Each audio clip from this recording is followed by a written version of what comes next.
Normally, I wouldn't protect a pedo or a chomo. And I know some of y'all might be scratching y'all heads like, what? Wait, hold on, Dante. You said normally, so are you insinuating that you did protect a pedo or chomo in prison? So for those that don't know, I ran a business in prison. In the business that I ran, again, for those that don't know, I'm sure most of y'all do know, I ran a protection scheme in prison.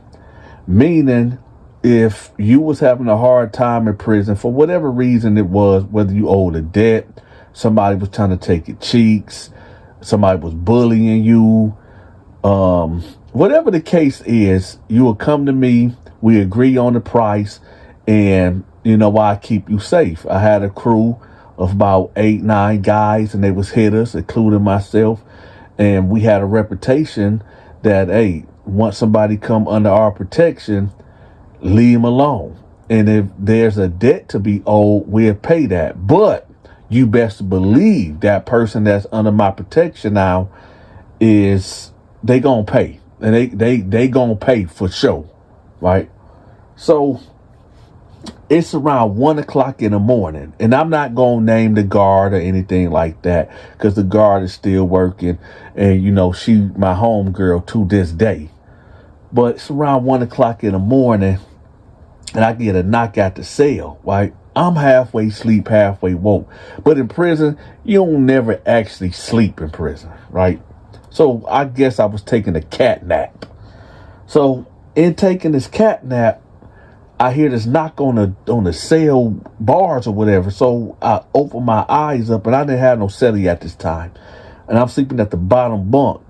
And it's the female CO that, you know, me and her real cool or whatever. So she got the cell phone. So I get up instantly and I grab it. And so she walk off. So I get on the phone. I'm like, hello? Now, there's a guy in the hole, a white guy. He like, hey, is this Dante? I said, yeah, who is this? He was like, man, this Charles, man, Charles. I said, okay, what's up? What's happening? He like, listen, I'm about to come out the hole tomorrow, and I really need your protection. I say, okay, what's going on, man? It was like, man, it's a dude named Sweet Low, man. He done got me. I said, what you mean he done got you? Now, I know who Sweet Low is, but when somebody say got me, well, he could have poked him up, or he could have really poked him, if you know what I mean. So he was like, man, he got me, man. He violated me, man. And I was like, okay, so what's the deal? What's going on? He was like, listen, how much do you charge for protection? I'm like, well, shit, how much can you afford? Like, you know, what is your life worth? So he got quiet for a minute. So he was like, man, I can give you a G a week.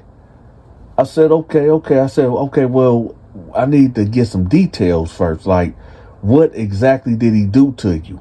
And why did he do it? He was like, look, I'm gonna be straight up with you. My paperwork ain't good. I said, what you mean it ain't no good? He was like, it's my work ain't good. I was lied on. And I was like, come on, man. So like I said, y'all, in the beginning of the video, I said it's rare that I protect a chomo or a pedo. It's very rare, but y'all about to see why I did protect him, right? But before we go on with this story, I'm gonna give y'all the question of the day. Because I ran a business of protection in prison, and y'all give me y'all honest opinion, did I have the right to discriminate? Let me know in the comment section. Did I have the right to discriminate against guys that had bad charges, or even gay guys? Right? Let me know in the comment section. Did I supposed to protect everybody that came to enlist my services, or did I have the right to refuse? Let me know in the comment section, and make sure y'all hit that like button, okay? So let's get back to the story. So I'm like, what you mean your paperwork no good? He was like, look, old girl that gave you the phone, she's going to give you, my work. And, when you read through it, just call me back. Just call me back. I got this phone all night. Right. So I'm like, I bet. So I hang the phone up, cell phone, y'all. And I go to the cell and I make a whistle like, whew, whew, right? That's my code, let baby girl know like, hey, I need you. So she come up the stairs. She's like, what's up? I said, you got homeboy paperwork? She was like, oh, yeah, dang, I forgot. I'll be right back. So she go downstairs. She go to the control booth and she go get his paperwork and she give it to me, right? So I sit down on the bed and I cut my light on and I'm going through his paperwork. Now, this is the story that I got from the paperwork. So this guy was a construction worker and he been dating this woman on and off about 10 years to the point she had a baby and he didn't know was it his or not. Like the lady and him never really discussed like, okay, this your child or not. It was like some really weird situation because she was talking to like two other guys and she had like a main boyfriend that he was claiming a daughter or whatever. But this dude, Charles, that's locked up right now, just asked for my service. He like, I kind of wondered was she mine or not. I kind of thought she was here and there because, I've been busting all up in this chick throughout the years. And, around that time, it could add up or whatever. We just never really discussed it. And, you know what I'm saying? So I don't really know. But he said, basically, when the girl turned 10 years old, he was like looking at her like, man, this could be my daughter. Like, this girl really could be my daughter. Like, she kind of looked like my aunties and my mama or whatever. So, he asked the chick like, hey, man, do you think this my daughter? She was like, I don't know, man, take a blood test, whatever. Now, at this time, this girl was rebelling. She 10 years old. She an adolescent. I don't know if she going through puberty or not, but, she's wilding out. She's smoking the green, hanging out with the wrong crowd, and she becoming rebellious at the age of 10, about to turn 11 or whatever.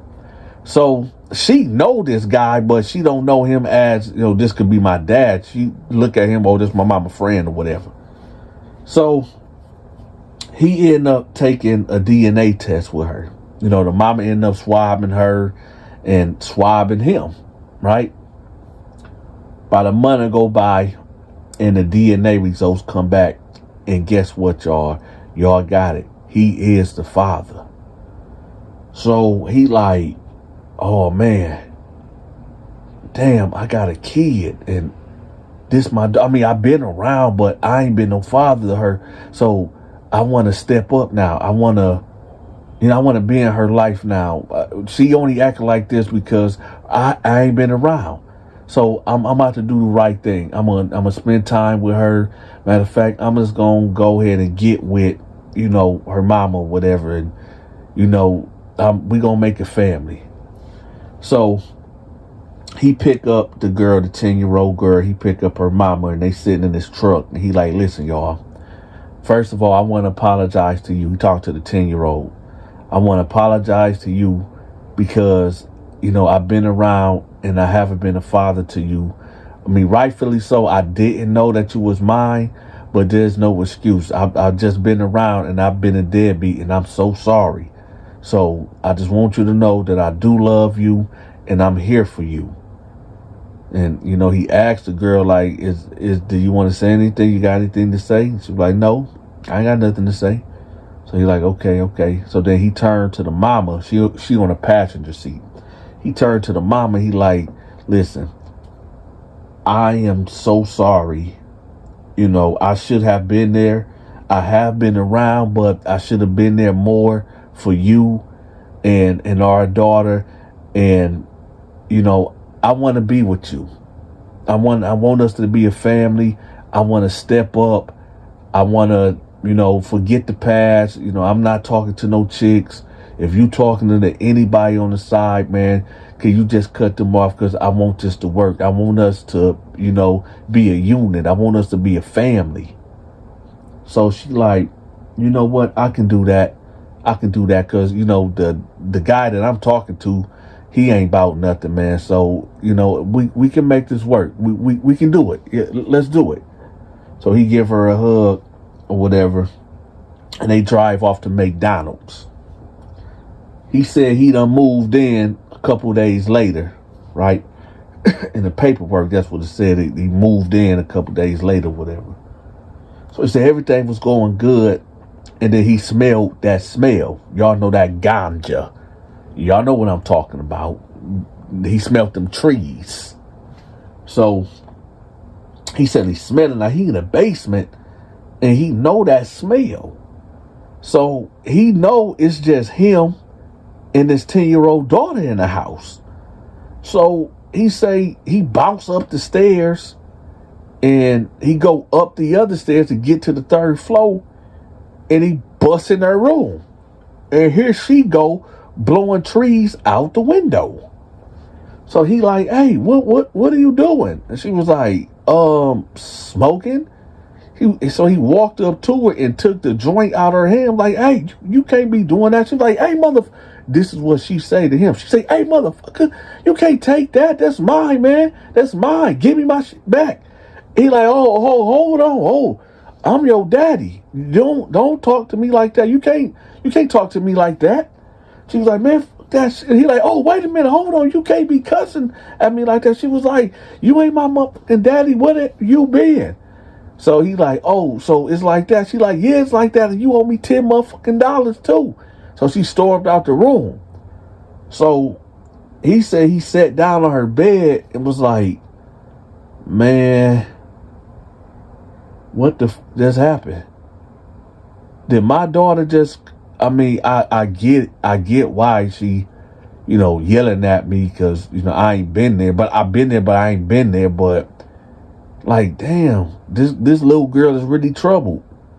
So he said he got up, he went downstairs, and the girl was sitting at the dining room table, like looking mad or whatever. And he said he went down there. He was like, hey, listen. She was like, what? He was like, listen, just calm down. Look, I'm sorry for, overreacting, but, I do love you and I do care about you or whatever. And, just, I don't think it's a good idea for you to be smoking.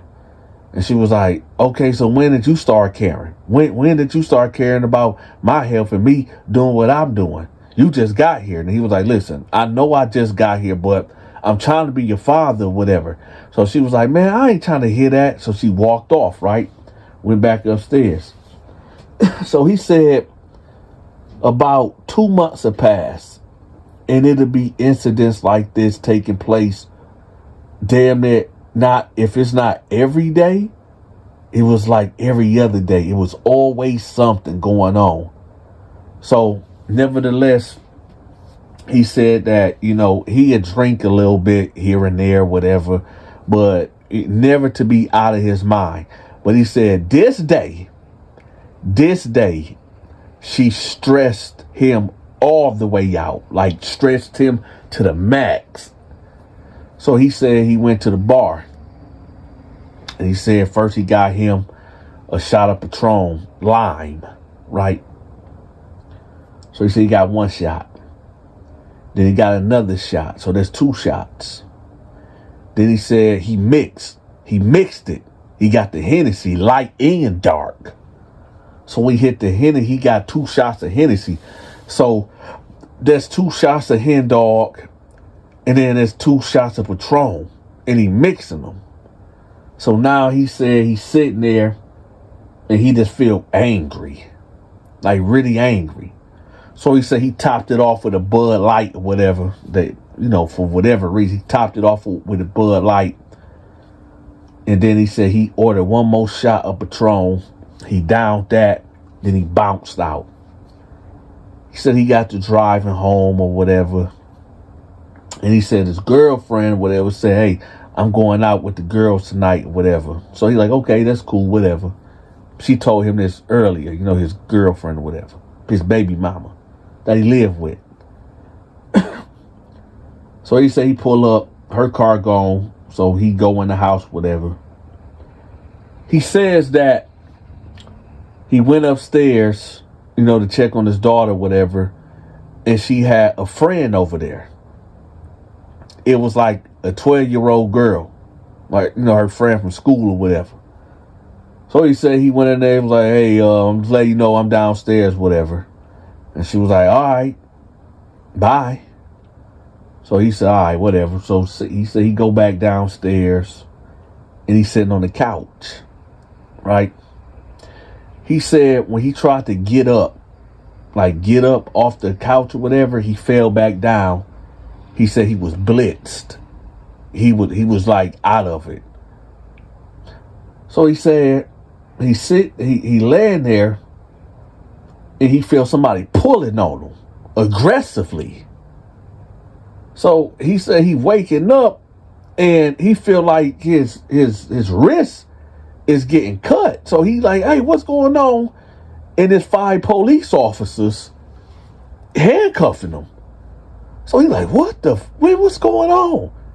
So, they jacking him up, calling him all type of heinous names and all type of crazy shit, right? So he like, man, what the going on? They ain't really telling him nothing. They're just calling him really bad names, dealing with being a kid diddler, right? So they put him in the back of the patrol car. He said he in and out of it because, he just had all this drink or whatever. So he say when he get down there, they put him in a Bam Bam suit. If y'all don't know what the Bam Bam suit is, the Bam Bam suit is basically they strip you butt naked and they put you in this like green suit, like a straitjacket type of thing. So that's the sober tank or whatever they put drunks in. So they put him in there and he said he just sitting up like, man, what's going on, man? And he just going through his mind like, did I hit somebody on my way back home? Oh, that's all he could think of. Like, damn, did I do a hit and run or something? Because I know I was drunk coming home, but that's the only thing it can be. And then he said he just kept sitting there thinking like, but why was they calling me all these weird names? Dealing with being a child predator. So he was like, all right, man, maybe that's just an alcohol, man. Let me go ahead and sleep this out. Let me sleep this out. So he said, like every 2 hours they'd come in there and check on him, whatever. So he said the next day he wakes up, right? And the detective come in there and talking to him. They pull him out, get him dressed down in the orange jumpsuit, and they take him on to the interrogation room. And they ask him like, yo, do you remember what you did last night? And he like, no, not really. I mean, yeah, but no. So the detective like, look, walk me through of what you do remember from yesterday. It was like, I mean, I got up. Me and my daughter had a little argument before she went to school. And the detective asked him, like, what was it about? He was like, I don't know. I really don't know. It was something. We always arguing. I went to work. I got home. I talked to my baby mama, and she said she was going to the club. And I just been stressed out at work all day. So I went to the bar, and yes, I did have a couple of drinks. And I came home and I went to sleep, and I woke up to, cops arresting me, and now I'm here. So the detective's like, that's it? You don't remember nothing else? He like, no, man, what did I kill somebody or something? What? Like, no, you ain't killed nobody. So he like, so what am I doing here? I mean, if I got a DUI, okay, charge me with the DUI and, let me go or whatever. You're like, nah, man, you ain't going nowhere, man. You ain't going nowhere. So he was like, okay, so what did I do? So he was like, you don't remember going into your daughter's room? And he was like, oh, stop right there. Stop right there. No, hell no. I didn't, no, no, don't even finish that. Don't do that. Don't do that to me. Do not do that to me. The detective was like, well, I mean, this is what was said. And this is what your daughter said. This is what she said. You came in her room, and he was like, come on, man, don't do that to me, man. I'm not like that. Don't do that to me. So he's like, the detective was like, so you really gonna act like you ain't did nothing, like you don't know what's going on? He was like, man, I promise to God, man, I didn't do nothing wrong. I didn't. So the detective had this vanilla folder, whatever. And he was like, I'm going to show you a picture. Are you sure you don't remember doing nothing? He was like, no, man. Hell no, man. I ain't do nothing. So he was like, okay. So he pulled out a picture, y'all. Due to YouTube rules, regulations, and guidelines, I can't go into 100% description of what was on that picture, but I give y'all this. Homeboy was in the nude, right? He was in the nude, and he was standing in the doorway of his daughter's bedroom. And apparently these are Polaroid pictures. Now, like I said, due to YouTube, regulations and stuff like that, it was some other Polaroid pictures on there that was damning. No, he wasn't caught in the act of doing anything, but there was his daughter was in one of the pictures, right? So he looking at it, he was like, no, man, I don't remember this.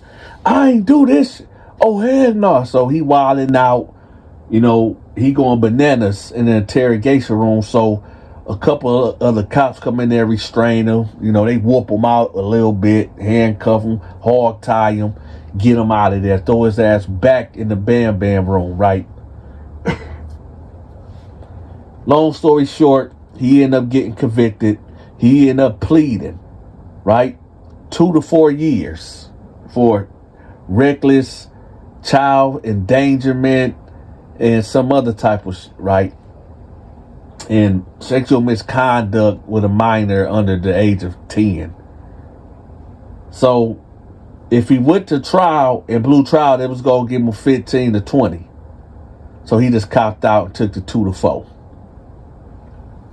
So now he's in prison, right? And I don't know everybody that come through, prison. He just another dude that just looked and ran out. You know what I'm talking about? So apparently when he got in here, he was in a unit with Sweet Low. And maybe a guard done tipped Sweet Low off and let him know, like, hey, we got one. You got a white guy. He got bad charges and, handle your business. And well, Sweet Low handled his business. So I'm reading through the paperwork or whatever, and it says at the very end on the 47th page that the daughter recanted her story and told and said the truth. And according to the paperwork, the daughter said that she was so mad at her dad that her and her friend decided to set him up. Now, I don't know because it didn't say, it just said that she said that they set him up because they was mad at him. I don't know how his clothes got off. I don't know. I don't know. But whatever it was, the daughter said they set him up. And he didn't do anything. So that's the part I was hung up on. So when I said originally in the beginning of the story, when I said y'all let me know in the comment section, should I, discriminate against certain inmates of offering them protection or not? Because you really never know, you know what I'm saying, if somebody innocent or guilty. So that's why I posed that question to y'all. So anyway, I'm reading this and I'm like, okay, I got the gist of it. So, I whistle for, the CO or whatever. So she come up there. She like, what's up? So I gave her back the paperwork or whatever. I said, did you read this? She was like, yeah, I read it. I was like, what you think? She was like, I don't know. I mean, his daughter recanted her story and I don't know. I said, all right. So she said, you done with the phone? I said, no, I'm about to call him back right quick. So she was like, all right, I'm downstairs. So I called him back. I said, listen. He like, hello? I said, hey, listen, I just read the paperwork or whatever. So I tell you what, I don't know if you did this or not. I don't know if your daughter just felt guilty and just wanted to recant her story, whatever. I don't know. You could be innocent, you could be guilty. But at this point, that ain't the issue now. The issue is, getting Sweet Low off your back. He was like, yeah. I said, so what happened with you and Sweet Low? Tell me verbatim and leave nothing out of what happened with you and Sweet Low. Because if you owe him something, I need to know. If y'all made a deal, I need to know everything. He said, man, Donta, listen, I don't owe that motherfucker nothing. Listen, I was in my cell and I just got in there. This is my first time ever being in prison. So I got in my cell and he walked in and he was like, hey, is your name Charles? And I was like, yeah. And he punched me in the head and I just blacked out. And this motherfucker was inside of me. I said, what? He said, yeah, I was in my cell and he walked in and asked me, was my name Charles?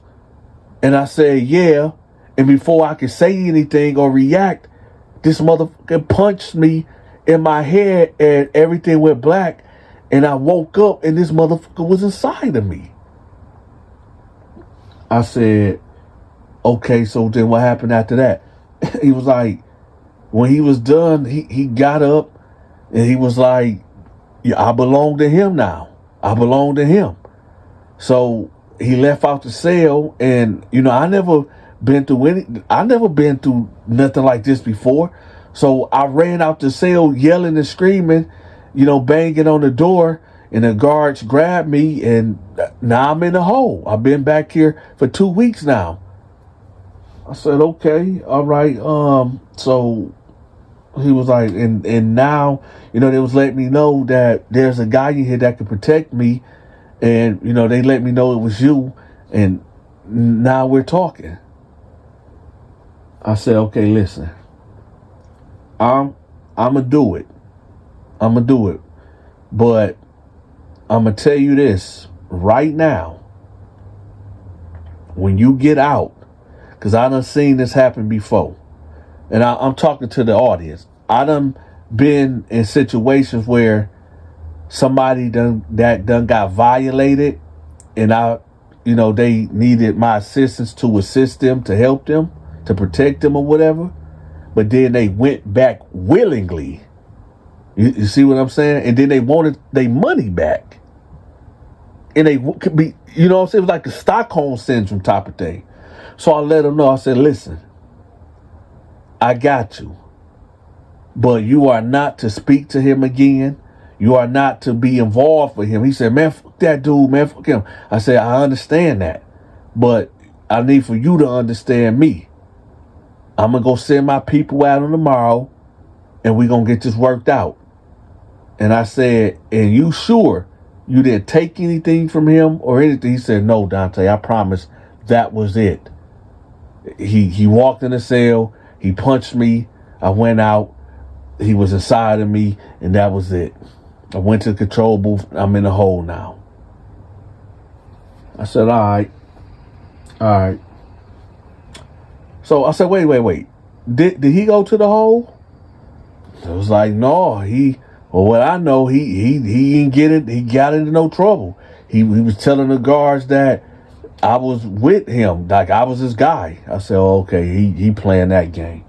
I said, all right, man, listen, I'm going to give you this person number or whatever, and, have whoever that you got sending the bread to this account, this green dot account or whatever. And I need that money every Friday. I give you a 3-day grace period, to Monday, but every Friday I need that bread, man. So he was like, okay, man, I got you. Say less. So I give him the information or whatever. There we go. So I go to the bars and I whistle again. And, my friend, the CEO, she pull up and I give her the phone. She said, everything good? I said, yeah, everything's straight. I said, hey, where is Sweet Low? Where he's at? So she was like, he in the unit. He in the next unit. He next door, whatever. I said, listen, do me a favor. Who working next door? When, she said the guard name, he cool, me and him tight or whatever. He actually bought some things in for me. So I said, listen, go tell him that me, Al, Torty, and Homicide is about to come over there and the pop Sweet Low cell door. So she was like, all right, just give me a minute. So she popped my door. I'm out there on the tier. I wake Al up, Torty, Homicide, and Al. I'm like, hey, listen, y'all, we finna go run down on Sweet Low right quick because, we just got a contract. And they're like, well, what is it about? I said, we got this white guy in the hole that he done violated. And, yeah, we gonna all get $250 a week off this one right here. So it's $1,000 a week, basically. They're like, all right, bet. I said, go grab y'all knives. So we sitting over here by the control booth. And I know what y'all thinking. Some of y'all thinking like, yo, Dante, what about the cameras did not work? As quiet as it kept, that's why I'm not telling y'all the name of the prison, because there's a lot of things that be going on in there, and I'm not about to blow up the spot because there's a lot of people that's still in there that ain't never coming home, and I'm not about to, bring any heat on no guards or inmates, right? So we right here at the door, right? She opened the door. We come in. I see, the other CO guy. I give him a nod. He popped the door. We fall off in there. We get by Sweet Low cell, right? He buzz it. Sweet Low instantly try to jump up. We in there. We on him, right? Now, we're not hitting them. We like restraining him. He like, man, what the fuck? Man, what the fuck is going on? What the fuck is going on, man? What y'all doing? What y'all doing? So I said, hey, listen, nigga. I had that knife, that sword of justice out, right? And I put it right to his jugular. I said, listen, the white boy Charles, you know who that is? He like, yeah. I know why. What's going on, man? I said, listen, that's a no-go. He like, what? Wait, what's going on? I said, listen, I'm going to say it again. The white boy Charles, do not touch him. Don't look at him. Don't, nothing. You better not even think about him. He like, man, hold on, D, you got it fucked up, man. Do the chomo. I said, listen, nigga, I listen. He with me now. He's under my protection. Right? And ain't nobody doing nothing to him until I say otherwise. You got me? Do you got me? He like, yeah, man, I got you, bro, man. Y'all ain't have to come in and do that shit, man. You ain't have to come in and do this shit to me. I said, I just want to make sure we got an understanding, that we got some understanding. So he was like, I got you, man. Man, fuck him, man. You got it. So I said, hey, listen, I'm for real. you know how I give it up here, man. You know how I give it up. He like, I got you, man. I got you, man. I got you. Right? So we leave out. You know, the guard, the male guard that buzzed us in, he like, y'all ain't kill him, did you? I said, nah, man, we ain't do nothing till we just holler at him, whatever. He like, all right. Because he ain't want to do no paperwork, you know. So we get buzzed through, go back through the corridor, get buzzed through back to our unit. Everybody go to their cell. And I go to my cell. And I get on the phone. And I call him again. All right, listen. I hollered at him. It's done. You good. He like, man, thank you, man. I promise to God, Donta, I didn't do that, man. I didn't do it. I said, listen, I don't want to talk about it. If you did really do that, hey, God'll handle you. In fact, hey, if you did do it, then I guess Sweet Low was that instant justice. But if you didn't do it, hey, I got you. You're like, all right, man, thank you. Let me ask y'all a question real quick. Again, was I wrong? Was I wrong? And, you know, I value your opinion. So was I wrong for protecting him? Even though the paperwork said that his daughter recanted the statement and said she was mad, but they still convicted him because, I mean, you see the pictures, the Polaroids. Or was I right? If I'm running a business, do I have a right to refuse or discriminate? Or let me know in the comment section. Y'all talk to me. I talk back. So with that, y'all, I am starting my supernatural channel. So if you have a supernatural story that you want to tell, get in contact with me. Actually, me and Stacy Storytime is doing a collaboration. So I'm going to do all my supernatural stories over there on her. Damn, I got tongue tied. I'm going to do all my supernatural stories on her channel. Okay? So this is what we going to do. If you have a supernatural story that you want to tell, contact me. My information will be pinned at the top of the comment section, okay? And this is how we going to do this. When you call me, no games. If you call me, please don't call me saying, hey, Donta, you doing a good job. I just want you to know that. Or don't call me trolling, talking about if you, I'm going to do this, I'm going to do that to you. All right? If you call me, just call to tell your supernatural story. I'm going to record it, edit it, and put it out on Stacy Storytime channel. Okay? If you want me to promote your business, your social media channel, if you got a brick and mortar, if you got a book, if you got a product, your social media channels, whatever it is. Right now, I'm doing a special on promotions. I'm charging $50 per video. Okay? Per video. So get in contact with me. That same number that y'all going to contact me to tell y'all supernatural story is going to be the same number that y'all can contact me to do promotions. Also, twice a month, I shoot a short horror film story, right? Because a lot of y'all be like, yo, Donta, where's your movies at? Where your short films that you've been talking about? You have to become a member to watch them. They under my members only videos, okay? Right now, it's a special to become a member. It's $4.99. So I'm going to have the link to my members only link pinned at the top of the comment section too, okay? So, like I said, contact me if you got a supernatural story that you want to share, and I'm going to put it out on Stacy's Storytime channel, right? Contact me if you want me to promote your business, your social media channel, or your product. And there you go. Don't forget to hit that like button. And with that, y'all, I'm out.